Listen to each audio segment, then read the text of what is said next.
on Farid's brilliant takedown of the Islamic dilemma, and that's why I got caught with my pants down. If I had just told David in the debate, oh, did you know that this hadith is actually deemed weak? If I had said that in the debate, David would have just crumbled. You have crumbled, and that would be the end. That would be the end of it. It's funny. Everyone's watching. This is what he's saying. He's saying, Farid, your objection would have been destroyed, and it would have been completely humiliating to bring this up in a debate. Why do you think it's good? He's entirely correct. For once, Daniel is entirely correct. Debate, and all the Christians would say their shahada right there if I had just brought up Farid's brilliant point. Welcome back to the channel. Today, we're diving into one of the most explosive moments in the Muslim apologetics scene. Daniel Haqiqatjou went head-to-head with Christian apologist David Wood in a heated, no-holds-barred debate. But just when you thought the sparks couldn't fly any higher, things took a shocking turn. Farid, someone who's usually on Daniel's side, responded by openly mocking him, claiming Daniel got caught completely off guard and stumbled under pressure. What's even more surprising is how quickly this has turned into a public fallout. Muslim apologists, who once presented a united front, are now openly criticizing and ridiculing each other for all to see. And as these clashes spill out online, the cracks in the apologetics community are becoming harder and harder to hide. This isn't just a debate anymore. It's a meltdown in real time. Two Spider-Mans pointing at each other? I think that's basically what's... Oh, it's no, three, well, yeah, there's variations. There's one with two, one with three, but that's what I want you to think about when you have Farid and Daniel. Farid's pointing at your argument is bad. The other one, Daniel's like, no, your argument is bad. And it's, you got to make one of those then. Basically, what's going on is exactly what is going on, and Daniel is accusing Farid's responses of being bad, and I'm kind of saying like, guys, you're both right. It's okay. You're both bad. You're both right. You're both bad, and so it's not a matter of like like siding with one or the other. It's like we're agreeing with you both here. You guys are both right that you're both bad, and it's kind of like this. It's kind of like when I'm observing the situation, what I notice is from observing the situation. I treat women like prostitutes. Sorry, go ahead. Yeah, Daniel took it best. Daniel took it best. I mean, Daniel actually debated, so he took it best. But what I've noticed is it's like imagine like two people who are able to recognize something bad in the other person, but they can't recognize that same thing in themselves. So like Daniel thinks he has these amazing responses to the Islamic dilemma, but other Muslims are recognizing, no, your responses are bad. And then Farid thinks he has these amazing responses, but then Daniel and other Muslims are recognizing it's bad. It's like you guys are able to recognize it in each other, but you have like this blind spot that comes to yourself. So we're just here kind of like opening their eyes and filling the gaps and like, hey guys, you're all really bad at this. I was actually thinking the same thing when I saw, because again, the only thing I saw was the short 2-minute clip of Daniel where he was making fun of Farid's response to the hadith in Sunan Abu Dawud, and he was saying, well, you're saying that this scholar says it's good, and this other scholar says this, and you think that's a good response. And I'm like, Daniel's correct. Daniel's absolutely correct. But the guys he's responding to are looking at his responses and going, your responses suck. So they're destroying no matter what response they give, we can find other Muslims who are saying that's a terrible response. Exactly. So have you guys seen, there's a guy called Yemeni who's a Muslim apologist. And this is like before the debate a few months ago, but it kind of showed me just how much like at war these guys are. Wait, isn't that the guy who threatened you? Yeah, not me. He didn't threaten me. He threatened to unalive. Yeah. Yeah, people at Speaker's Corner. He went online. People said nasty things about his prophet. He got upset and said, okay, I'm going to actually go and do something, and this is a real threat. People even told the police about this, and it's still there. The live stream is still there to this day. It's not even like people reported it. I reported it, but there were people who went out and said, actually, that's a credible threat. But nothing happened to him. It's still there. But anyway, he made a live stream in which and I watched the whole thing because it was fascinating. He's presenting the case that you cannot say there is any wahi or any revelation in the previous scriptures in the biblical text from an Islamic point of view. That's and this is like the before you had Dean Responds and others, that's kind of what everyone sort of said. Oh, it's all been corrupted. You can't take any of it for granted. Although they're being consistent with that view, I would argue. But that was what they would say. But now you've got this other group of da'is who's like, actually, that's a terrible response. We can't keep saying that. That doesn't work. Obviously, the Quran says there's true wahi revelations in our scriptures, and they're pointing it out, but they're trying to then be like, okay, but don't think too much into this. And so now you've got these two groups that are like saying, what are you guys doing? You know, some of them are even saying, look, you're kafir. You've left Islam because you're saying there's revelation to be found in the Bible. And it's amazing to watch this. I'm like, wow, these guys are tearing each other apart because they can't even come together on a solution anymore. There's no consensus now. There's different factions that give different answers depending on who you ask, which is amazing. I really, really like this. I think this is really interesting. So, yeah. All right, so this is Daniel's response to Farid's powerful video.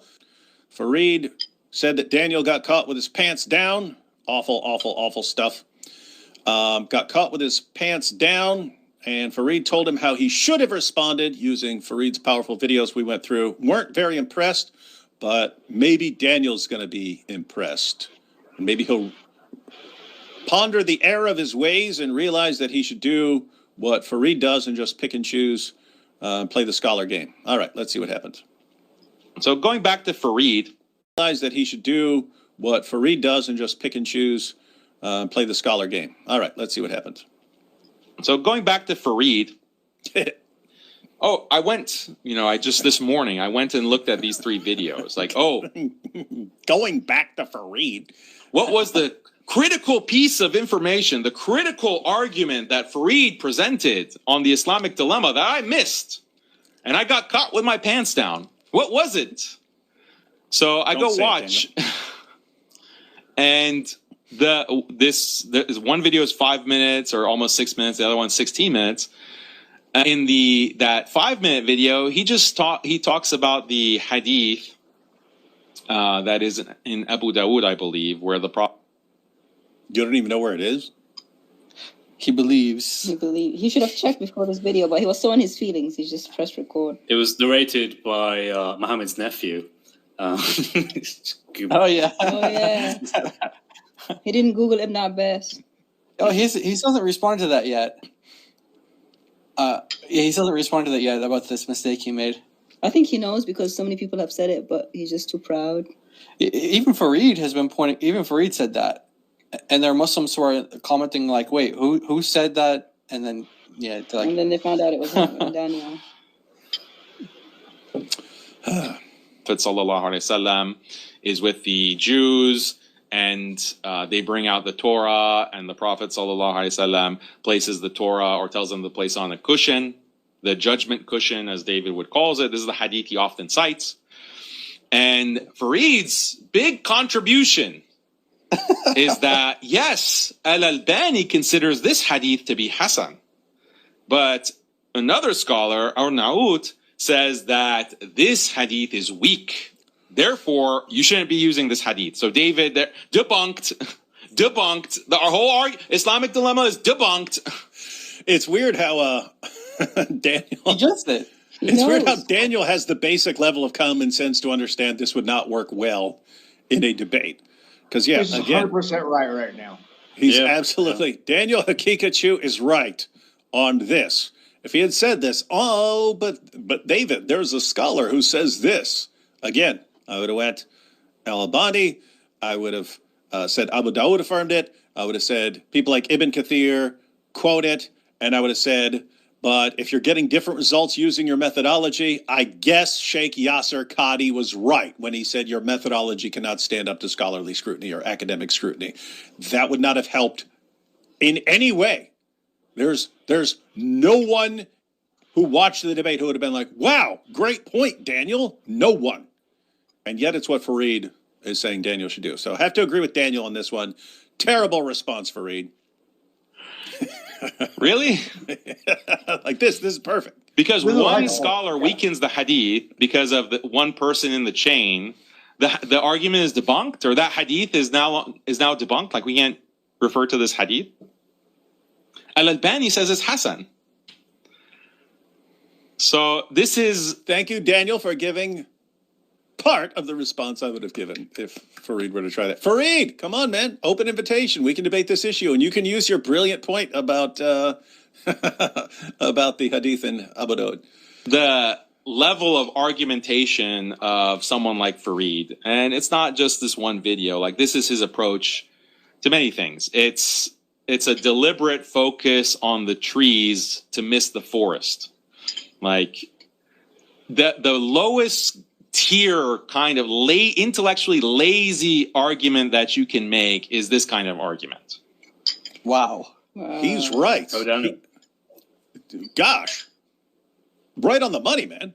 Not used to saying that about Daniel Haqiqatjou, but I mean, just think about that. Hey, you guys don't want to believe something that's in the hadith that Muslim scholars have been treating as historically reliable for centuries. What do?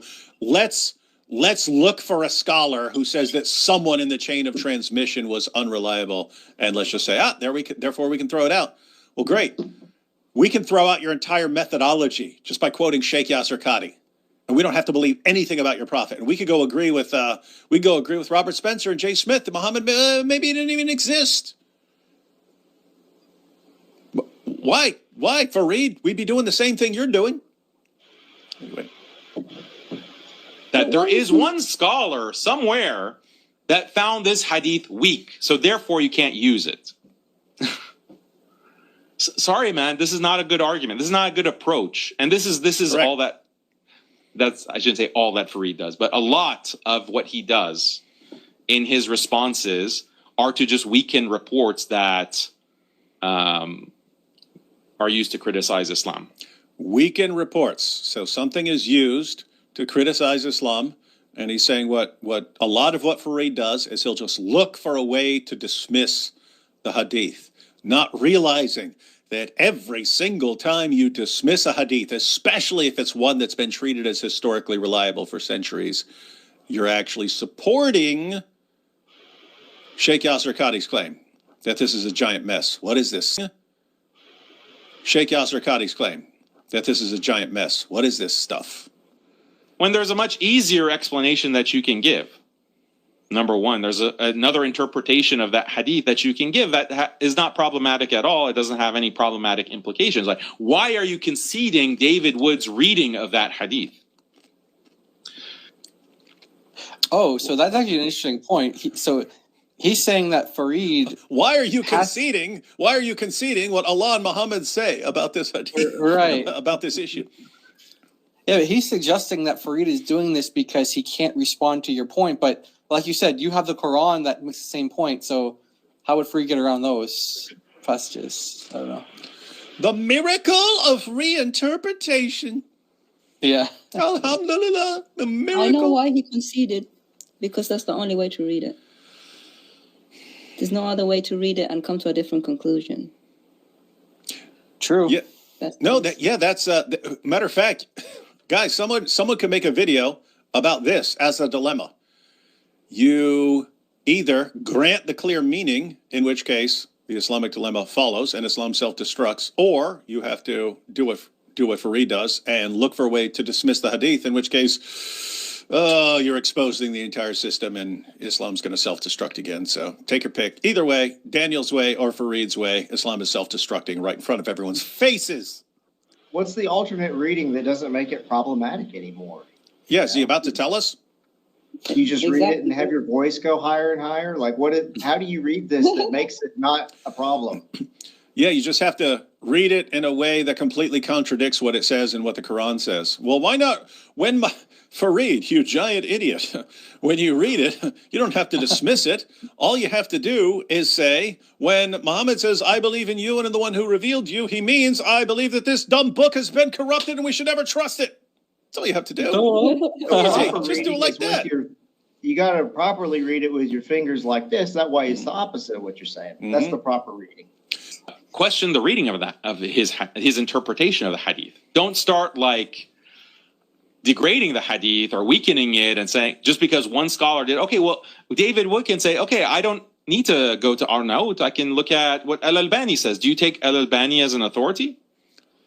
And, Nailed it. okay, Nailed if it. you don't, as Farid doesn't agree, I don't care about Farid's opinion. I'll go with Al-Albani, the more senior scholar, or someone else, or Abu Dawood, who collected it He is right on the money. and put it in his collection, or anyone else. So this is just intellectually lazy. And then the second video is also a similar thing, like, oh, you're attributing something to Ibn Abbas, but it's really Bukhari, or vice versa. And that's a wrong interpretation. That's a What's that? So basically, so that is the in chapter 3 verse 87, where Ibn Kathir attributes this to Ibn Abbas, saying that none of Allah's words can be corrupted, and the only thing that people do by misinterpreting it is they go according to. By corrupting it means that they're going according to a misinterpretation or something, but the text itself is intact. So you have some scholars who read that and they think that Al-Bukhari said it, and some scholars who read it say Ibn Abbas said it. And so what Farid does is he just like says that that's what some scholars think. Like you have some scholars who say Al-Bukhari said that, and some say Ibn Abbas said that, and that's all he says. And he thinks he just won then. Yeah, he's like, so therefore we could just dismiss it or something. It's like It's like, no, both Ibn Abbas and Al-Bukhari are both like either one who said it's a problem for you. equally authoritative in Islam. Yeah. So that doesn't help. That's what Daniel Haqiqatjou says here in his very few lucid moments. It's like the lucidity just comes and goes. It's just very, very strange to me. wrong attribution. You're wrongly attributing this statement. Debunked. You got debunked. This is not compelling to a Christian audience, and it's not compelling to a Muslim audience who knows like much about the Islamic sciences. It's not, and there's like such better criticisms or critiques that you can give. Where? Name one. Name one. Go ahead, give me one. He just keeps teasing like critique. that. Like Yeah. he makes it seem like he's gonna like give something, but And he then he never doesn't does. give I was like, what is it? What is it? And he never says it. Picture, look at the bigger claims that you can make against the Islamic dilemma or against David Wood. So this wasn't the only What? So I missed out on Farid's brilliant takedown of the Islamic dilemma, and that's why I got caught with my pants down. If I had just told David in the debate, oh, did you know that this hadith is actually deemed weak? Oh, David would have just crumbled. You have crumbled, and that would be the end. That'd be the end of it. It's funny. Everyone's watching. This is what he's saying. He's saying, Farid, your objection would have been destroyed, and it would have been completely humiliating to bring this up in a debate. Why do you think it's good? He's entirely correct. For once, Daniel is entirely correct. Debate, and all the Christians would say their shahada right there if I had just brought up Farid's brilliant point. Instead, I got caught with my pants down. That's not the only thing that Farid had to say. He also said this: minimum requirements. This is from yesterday. Minimum requirements to represent Islam in debates: be an honest individual, have good manners, do the research. Liars and ill-mannered people shouldn't represent Islam. If you're too lazy to research a topic thoroughly, don't represent Islam. Hey, that's funny. I didn't see some of the other tweets, but that's funny. So that's Yeah, he's saying that about Daniel. retweeted. Yeah, and this is all being retweeted by the other Dawagendas as well. Like you see the blocked up in the corner too.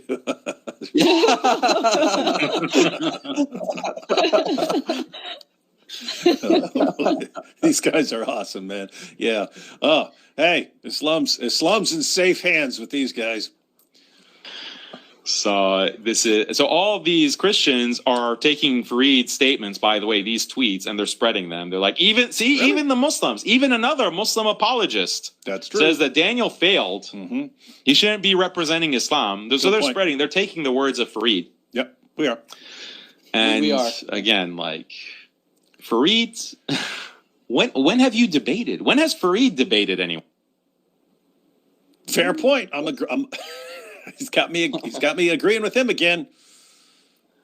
Farid, it's one thing it's one thing if you're like one of these guys who says, I don't pay attention to what these guys say. I'm not interested in what these guys say. I don't want to interact with these guys.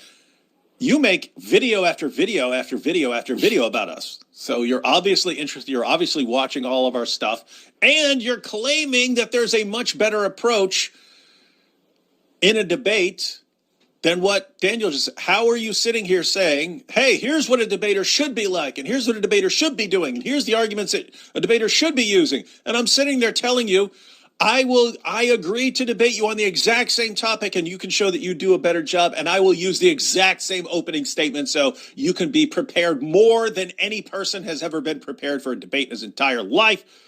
Let's do it. You won't touch it. Okay, so Wahhabis and Christians, they're on the same page on a lot of things, actually. So going back to Farid. What's that to do with anything? Hold on. Wahhabis and Christians agree I'm the biggest liar. He forgot to add the Jews there. I think he meant to add that. And the Jews. Hey, Daniel Haqiqatjou is uniting the world in believing that he is the world's biggest liar. That's not a good thing, Daniel. If people agree, you're a liar, man. And What?